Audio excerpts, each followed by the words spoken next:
अब मैं आपको बताता हूँ कि जब मैं जमात में काम किया करता था, तो मैं गया वहाँ पे खलीफा खामस की मुलाकात पे अपनी बीवी और बेटी के साथ। मैंने 20 पाउंड नजराना भी रखा लिफाफे में। वहाँ मैं गया, मैंने सूट टाई वगैरह लगाई हुई थी, वो मैं अभी पिक्चर भी अपनी शेयर करता हूँ। तो उन्होंने मुझे कहा कि यहाँ तशरीफ रखें। हम सलाम करके बैठ गए। तो फिर उन्होंने मुझे पूछा आप क्या काम करते हैं? मैंने उनको बताया कि हजूर मैं तो इस्लामाबाद टिलफोर्ड जहाँ आजकल वो रहते हैं वहाँ सिक्योरिटी का काम करता हूँ। तो अब आगे सुनिए उनका क्या थे अल्फाज। मुझे कहते हैं तुमसे चला तो जाता नहीं है, तुम सिक्योरिटी क्या करोगे? मैं बड़ा परेशान हुआ, हैरान हुआ कि उन्होंने ये क्या बात कर दी है। मेरी बेटी भी साथ थी, बीवी भी मेरी साथ थी।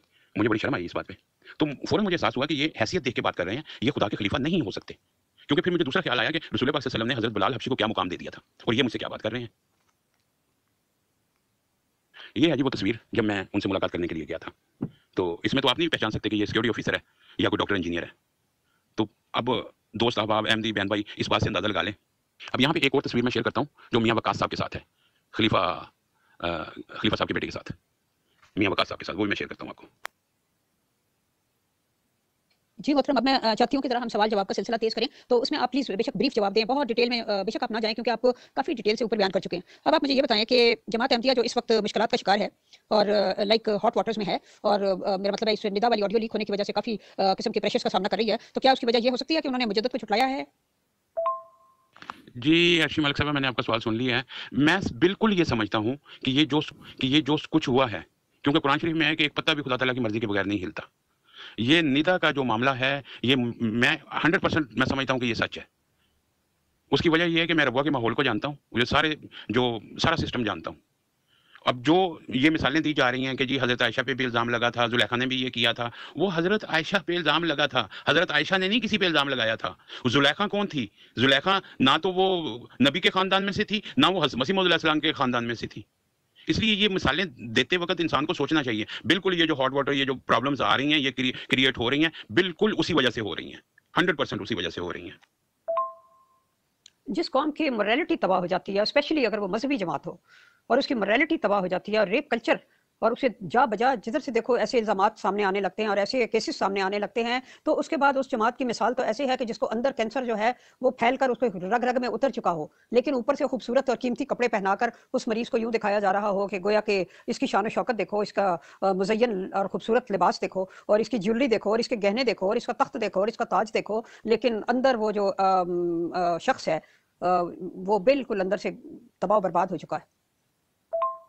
जी, अर्शी मलिक साहब, जैसे कि मैंने पहले अपना ख़्याल ज़ाहिर किया कि मुझे खलीफ़ा राबे के साथ बहुत अक़ीदत थी, है भी है, चूँकि वो हज़रत मसीह मौऊद अलैहि सलाम की औलादों में से हैं। लेकिन यहाँ पे मेरा ज़ाती राय है कि यहाँ पे उनसे ये एक मिस्टेक हो गई। मैं जब जर्मनी में रहता था, तो मेरी जो पहली बीवी थी, अब ये मेरी दूसरी बीवी है, अल्लाह ताला ने मुझे बहुत नेक बीवी दे दी है अल्हम्दुलिल्लाह। जो पहली बीवी थी, उसके साथ मेरे मामलात कुछ अंडरस्टैंडिंग नहीं हो पा रही थी। तो वो भाग-भाग के जमात में जाती थी। मैंने उसको मना किया था कि जमात में ना जाओ, ये तमाशा बनेगा, हम आपस में सॉर्ट आउट कर लेंगे। लेकिन वो नहीं मानी, उसने खुला ले ली। मैं मुख्तसर सुना रहा हूँ। खुला ले ली, खुला के बाद मेरी ये शादी हो गई, दूसरी बीवी मिल गई। तो वो उसका राब्ता था, मैं बच्चे को मिलने जाता था। मुझे वो एक दिन कहती है कि आप ठीक कहते थे कि ये लोग ठीक नहीं है। मैंने कहा वो कैसे, क्या हुआ? कहती वो सदर साहब जो है ना, वो आए थे तो उन्होंने मेरा बाजू पकड़ लिया था। तो मुझे उन्होंने कहा है कि जी खूबसूरत औरतें जो हैं मेरी कमज़ोरी हैं। मैंने वो सदर साहब को मैं मिला भी, मैंने कहा तुम अपने भाइयों को बताओ क्योंकि मेरा तुम्हारा तो तल्लक नहीं रहा है। मैं तुम्हारी इस बारे में मदद नहीं कर सकता। मैंने वो सदर साहब को कहा, मैं कहा सदर साहब आपने जाके उसका बाजू पकड़ा था कि खूबसूरत औरतें मेरी कमज़ोरी हैं? कहते नहीं। मैं कहा झूठ मत बोलो, सच बोलो। मैंने कहा आप समझो कि आप खुशकिस्मत हो कि वो मेरे निकाह में नहीं है। अगर वो मेरे निकाह में होती ना तो मैं आपकी ये ज़ुबान काट देता। तो आप अब यहाँ पे अंदाज़ा लगा लें कि जो ओहदेदारान है, अगर वो ये काम करेंगे तो गरीब लोग, बाकी लोग बेचारे वो मासूम लोग हैं। इस तरह के भेड़िए हैं मौजूद, जिन्होंने भेड़ बने हुए हैं और भेड़िए भेड़ की खाल में हैं। शेंडी शाह को आप देख लें, कितने बड़े ओहदे पे बैठा हुआ था। वो किसी को पता ही नहीं चला, किसी को पता ही नहीं चला। इस तरह के बहुत लोग हैं, लेकिन सारे नहीं हैं, यहाँ पे मैं कहता चलूँ, अच्छे लोग भी हैं। जी, अर्शी मलिक साहब, मैं आपके साथ इस बात पे इत्तेफ़ाक करता हूँ कि हर चमकने वाली चीज़ सोना नहीं होती।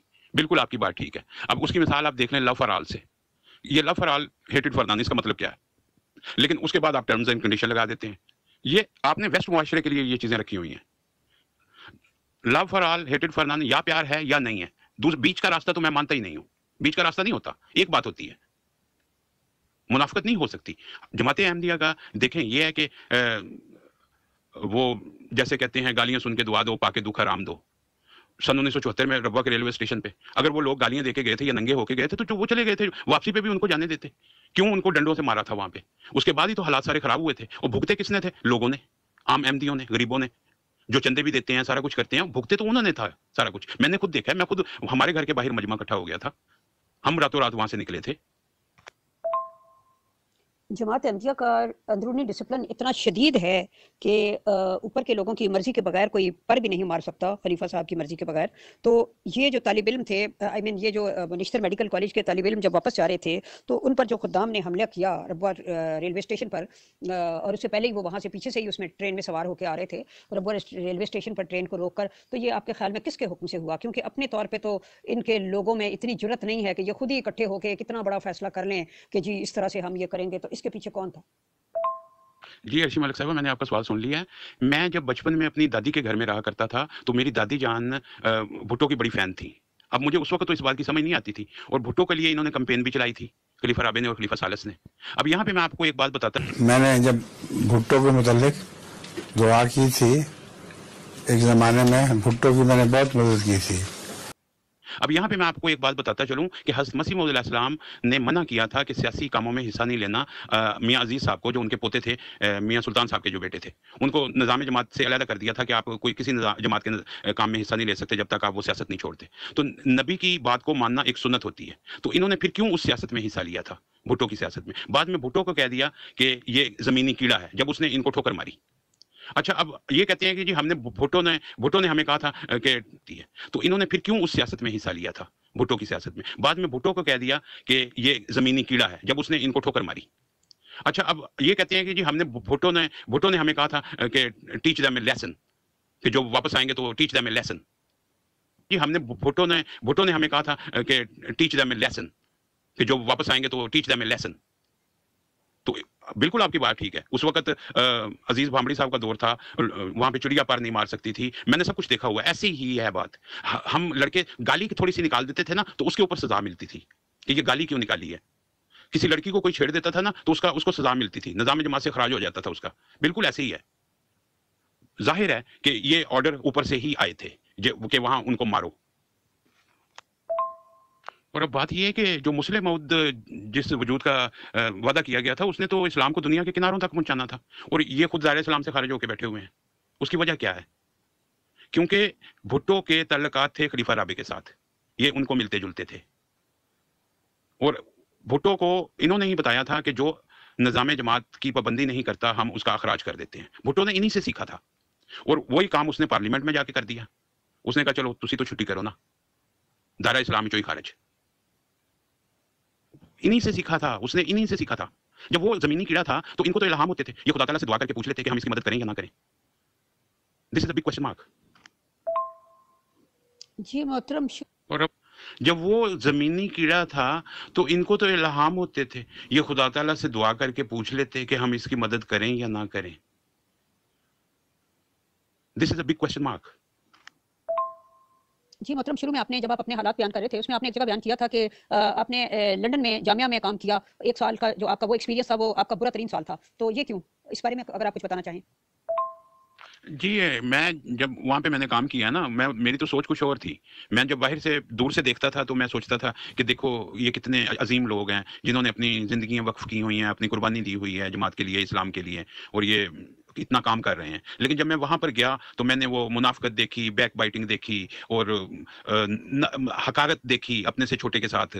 अब मैं आपको एक मिसाल दे देता हूँ उसकी, जो मैं डिसहार्ट हुआ। मेरे जो ससुराल हैं वो यहाँ पे इंग्लैंड में ही रहते थे। मेरे फादर इन लॉ जो हैं, वो उनको कैंसर था और डॉक्टर ने जवाब दे दिया हुआ था। वहाँ के जो इंचार्ज थे, मैंने उनसे छुट्टी माँगी कि मुझे छुट्टी दें, क्योंकि डॉक्टर ने जवाब दे दिया, मैंने अपनी वाइफ़ को उनके पास लेके जाना होता है। तो वो कहते नहीं, आपको छुट्टी नहीं मिल सकती, आपने पहले दरखास्त देनी थी। मैंने कहा मैंने आपको दरखास्त भेजी थी, आपके व्हाट्सएप। कहते कहाँ भेजी थी? मैंने कहा आपके व्हाट्सएप पे भेजी थी। कहते मेरा तो व्हाट्सएप ही नहीं है।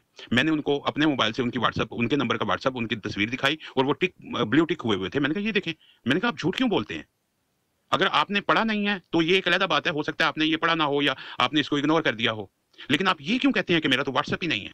मतलब इस तरह के झूठ, और वो शाम के वक़्त चलते हुए वहाँ पे एक दूसरे के खिलाफ बातें हो रही हैं, और वो 2 आदमी जा रहे हैं, वो तीसरा जो सुन ही नहीं रहा, तो उसके खिलाफ बातें कर रहे हैं। तो मैं कहा ये मैं कहाँ फँस गया हूँ मेरे अल्लाह, मुझे यहाँ से निकाल। ये इसकी 1-2 मिसालें थी, ये 1-2 चीज़ें ये थी। और इसके अलावा हैं बेशुमार। मुझे किसी की ज़ाती ज़िंदगी पे अटैक करने का शौक नहीं है कि जब वो सुन नहीं रहा है या सुनेगा बाद में। हाँ, जिसको इतराज़ है वो मुझे करे बात, मैं उसके मुँह पे बात करने के लिए तैयार हूँ, क्योंकि मैं झूठ नहीं बोल रहा हूँ, मैं सच बोल रहा हूँ। सादक कभी नहीं डरता है। हमेशा मुखन्नस भागता है, साधक नहीं भागता। जी, दूसरी बात ये है कि मैं तो जर्मनी में भी रहा हूँ, मेरा ट्रांसपोर्ट लॉजिस्टिक का कारोबार था। गाड़ियाँ डाली हुई थी मैंने ट्रांसपोर्ट लॉजिस्टिक में और टैक्सियाँ भी थीं। मेरा वहाँ पे महीने का मैं 8-8, 9-9 हज़ार यूरो कमाता रहा हूँ और उसके बाद मैं इंग्लैंड में भी 4-5 हज़ार पाउंड तक कमाता रहा हूँ। तो उधर मैं 700 पे लगा हुआ था। आप सोचें एक बंदा 9,000 5,000 पाउंड कमा रहा है और फिर वो उसको एक वक़्त ऐसा आ जाता है कि उसको 700 पे काम करना पड़ता है और टके-टके के आदमी की बात सुननी पड़ती है। तो वो कहेगा ना कि मैं कहाँ फँस गया हूँ? तो इसीलिए तो मैंने फिर वो गेटवे के एरिया का टैक्सी का लाइसेंस किया और फिर मैंने वो सिक्योरिटी का लाइसेंस किया और मेरी जान खलासी हुई वहाँ से। मेरी जान छूटी। अब वही इंचार्ज जो थे, जिनको मैंने छुट्टी की दरखास्त के लिए कहा था, तो वो मुझे कहते हैं, "तुम करके, तू।" मैं कहा, "देखें, आप पढ़े-लिखे आदमी हैं, आप तमीज़ से बात करें। ये तू अच्छा नहीं लगता।" पंजाबी में बात हो रही थी, अब मैं वो पंजाबी में ही सुना देता हूँ, क्योंकि उर्दू में वो बात उस तरह बनेगी नहीं। कहते, "नहीं, मैं तैनूं तू ही कहना वे।" मैं कहा, "तुसी मैनूं तू नहीं कहना, तुसी मैनूं तुसी करके बुलाओ। जिस तरह मैं तुहानूं बुला रहा, तुसी पढ़े-लिखे आदमी हो। नहीं, मैं तू ही कहना वे।" फिर मैंने उसको कहा कि मैं हुण तू मैनूं तू कहा ना ते मैं तैनूं चपेड़ा मारांगा इत्थे। जब मैंने ये कहा ना, तो फिर उन्होंने कहा, "तुसी हुण अपनी नौकरी दा बंदोबस्त कर लो।" मैंने कहा, "भाड़ में खई नौकरी, मेरे पास तो 2 लाइसेंस जेब में थे।" मैं वहाँ से गया, जाके उधर टैक्सी चलानी शुरू कर दी, नई कार खरीदी और टैक्सी चलानी शुरू कर दी। तो ये सारी चीज़ें हैं। कौन मुत्तकी लोग इस तरह की बातें करते हैं? इस तरह का उनका बिहेवियर होता है अपने लोगों के साथ।